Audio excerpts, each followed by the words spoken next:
Subscribe and share my channel Sudarshana. నమస్కారం. Sudarshana YT ప్రేక్షకులకు స్వాగతం. శ్రీమద్ భగవద్గీత 17వ అధ్యాయము శ్రద్ధాత్రయ విభాగ యోగం నుండి శ్లోకములను నేర్చుకుందాం. ఓం శ్రీకృష్ణ పరబ్రహ్మణే నమః. శ్రీ గురుభ్యో నమః. శ్రీమద్ భగవద్గీత 17వ అధ్యాయము శ్రద్ధాత్రయ విభాగ యోగము. 8వ శ్లోకము. శ్రీ భగవానువాచ ఆయుస్సత్వబలారోగ్య సుఖ ప్రీతి వివర్ధనాః రస్యా స్నిగ్ధాః స్థిరా హృద్యా ఆహారాః సాత్విక ప్రియాః. ఆయుస్సత్వ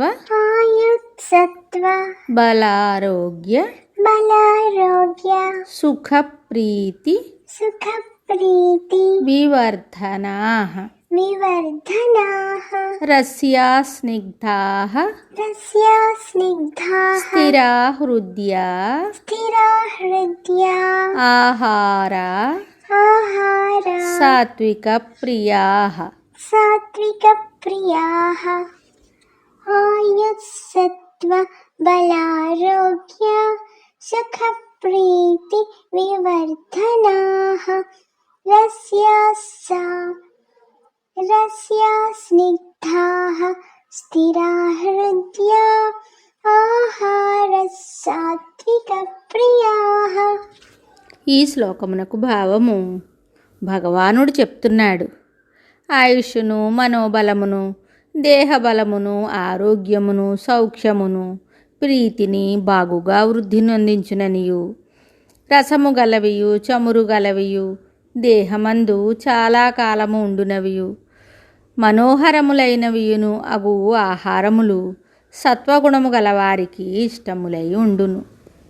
జనులయందు సత్వగుణము అభివృద్ధి చెందినప్పుడు ఇట్టి ఆహారము వారికి రుచించునని భావము. అనగా కారముతోనూ పులుపుతోనూ కూడినది, రాజసికమైనది లేక తామసికమైనది అగు ఆహారము వారికి ఎప్పుడునూ ప్రీతికరము కాదు.